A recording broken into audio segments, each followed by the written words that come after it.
अस्सलाम वालेकुम साथियों दोस्तों। यकीनन सकरंड वाक़ियो मां चवंदुसि दोस्तनि खे त सकरंड वाक़िए ते मातम न कयो, हाय घोड़ा न कयो। ख़ुदा रा सिंध वासियो हथ ॿधी तव्हांखे अर्ज़ु थो कयां, मातम करण खां बजाए तव्हां अमली कमु कयो। हमेशह इहे जेके लीडर अची वेहनि था धरणनि में, इहे जेके वेहनि था इन्हनि ई लाशुनि जा सौदा कया आहिनि। सो ईअं न थिए त वरी इन्हनि लाशुनि जा बि सौदा थी वञनि जेके नाहक मारिया विया आहिनि। इन्हनि जा सौदा न कजो।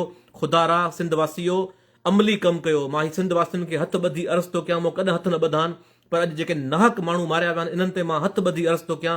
जेकर मूंखे झोली खणणी पई त मां झोली बि खणी तव्हांखे अर्ज़ु कंदुसि। सिंध वासियो, हर सिंध जो शऊर, हर फ़र्द हिन ते आवाज़ बुलंद करे। अॼु अगरि तव्हां आवाज़ बुलंद न कयो त मां सम्झां थो त तव्हांजी ॿरहड़ियुनि में बि माण्हू मारिया वेंदा, तव्हांजे रोडनि ते बि मारिया वेंदा, तव्हांजी गलियुनि में माण्हू अची मारियो वेंदो, सरेआम मारियो वेंदो, केरु कुछण वारो कोन हूंदो। सो सिंध वासियो जेके हींअर उते अची धरण में वेठा आहिनि उन्हनि खे बि मां चवंदुसि ख़ुदा रा अमली कमु कजो।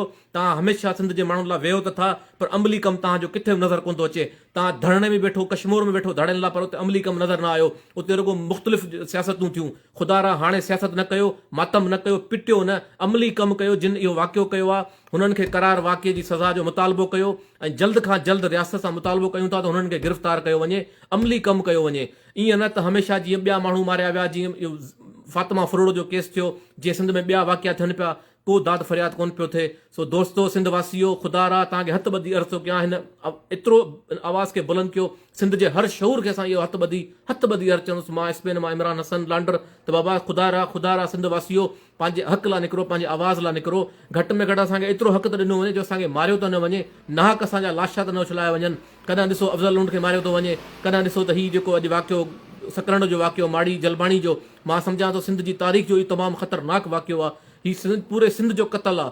हीउ सिर्फ़ु जिथे हिकिड़ो इंसानु क़तल थिए थो, पूरी इंसानियत जो क़तल आहे। ईअं ई ही पूरी सिंध जो क़तल आहे, पूरी इंसानियत जो क़तल आहे ऐं नाहक क़तल आहे। न हू माण्हू ॾोहारी, न को हुननि जो ॿिए एक्टिविटी सां जेको सरोकार आहे, न को कुझु घणे ॻोठनि में पुलिस घिड़े थी। ऐं जेको असांजो घरू वज़ीर साहिबु, तव्हां सिंधी क़ौम खां माफ़ी वठो।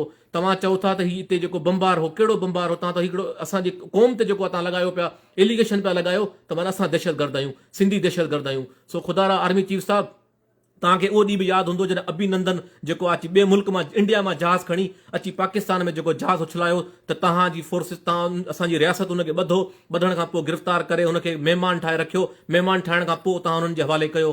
छो त जंगी कैदियुनि खे बि ईअं न मारियो वेंदो आहे। जंग जा जेके कैदी हूंदा आहिनि त मां सम्झां थो जंहिंमहिल जंग जी हालत हूंदी आहे त ओॾी महिल बि कैदियुनि खे ईअं न मारियो वेंदो आहे। जीअं अॼु माड़ी जो वाक़ियो थियो आहे, सकरण जो वाक़ियो थियो आहे, जेके लाशा अञा रोडनि ते पिया आहिनि, अञा केतिरा असां लाशा खणूं। सो असांजी रियासत खे बि जाॻणो पवंदो। इन वाक़िए में जेके बि रेंजर्स जा एहलकार ऐं जेके पुलिस एहलकार मुलवस आहिनि, हिकिड़ी GIT जोड़ी वञे ऐं फुल फोर हुननि खे मुअतल करे गिरफ़्तार कयो वञे। ईअं न सुभाणे सिंध जो अवाम जेको आहे अची रोडनि रस्तनि ते बीहे ऐं जेको पोइ तव्हां चवंदो त हाणे असांजे सिंध में अहिड़ा नारा लॻनि था। इहे नारा तॾहिं लॻंदा जॾहिं अमन अमान जी सूरत हाल बहितर न हूंदी, इंसाफ़ न हूंदो। आर्मी चीफ साहिबु, अगरि इंसाफ़ आहे त तव्हांजा इदारा तव्हां ॾिसो त छा पिया कनि। अॼु चीफ जस्टिस जो को किरदारु नज़र नथो अचे, अॼु सुप्रीम कोर्ट जो को किरदारु नज़र नथो अचे। पोइ इहे तव्हां अदालतूं छाजे लाइ खोलियूं आहिनि? हींअर बि उते सकरण में लाश पिया आहिनि, माण्हू वेठा आहिनि इंसाफ़ लाइ। सो सिंध वासियो, सिंध जा दोस्तो, मां तव्हांखे हथु ॿधंदो रहंदुसि इन मसइले ते। हीउ तव्हांजो न, असां जेके ॿाहिरि वेठा आहियूं इन जो न। छो त हीउ सुभाणे सभिनी जो मसइलो आहे। सुभाणे जेके असांजा बच्चा अगरि रोड ते घुमंदा पोइ उन्हनि खे बि ईअं मारियो वेंदो कंहिं न कंहिं मसइले में। पोइ अदालतूं बंदि कयो। मां बार बार इहो चवां पियो, पोइ अदालतूं बंदि करे छॾियो। पोइ सुप्रीम कोर्ट खे बंदि ताला हणी छॾियो। सुप्रीम कोर्ट खे ताला लॻाए तव्हां वञी जजनि खे घर मोकिले, पोइ रियासत पंहिंजो फ़ैसिलो करे, माण्हुनि खे गोलियूं हणे, सरेआम माण्हू मारियो, लाश सां खणंदा रहंदासीं। वॾी बदकिस्मती सां ॾिसो, गुज़िरियल 15 सालनि खां जेका पीपल्स पार्टी असांजी हुकुमरान जमात आहे, उन असांखे छा ॾिनो आहे? इन्हनि वॾेरनि, इन्हनि वाठनि असांखे ॾिनो छा आहे? ऐं वाठनि जा जेके चमचा सॼो ॾींहुं चवनि था तव्हां जेको आहे हुकूमत जे ख़िलाफ़ था ॻाल्हायो, पीपल्स पार्टी जे ख़िलाफ़ था ॻाल्हायो। मां सम्झां थो पीपल्स पार्टी जेको हाकू ढाकू सिस्टम सिंध खे तबाह करण में हाकू ऐं ढाकू सिस्टम आहे, जंहिं सिंध खे तबाह करे छॾियो आहे, सिंध जो निज़ाम तबाह करे छॾियो आहे। असां ॿाहिरि फॉरेन में रही बि इहो ॾिसूं था त असांजे सिंध में रोज़ लाश पिया मिलनि।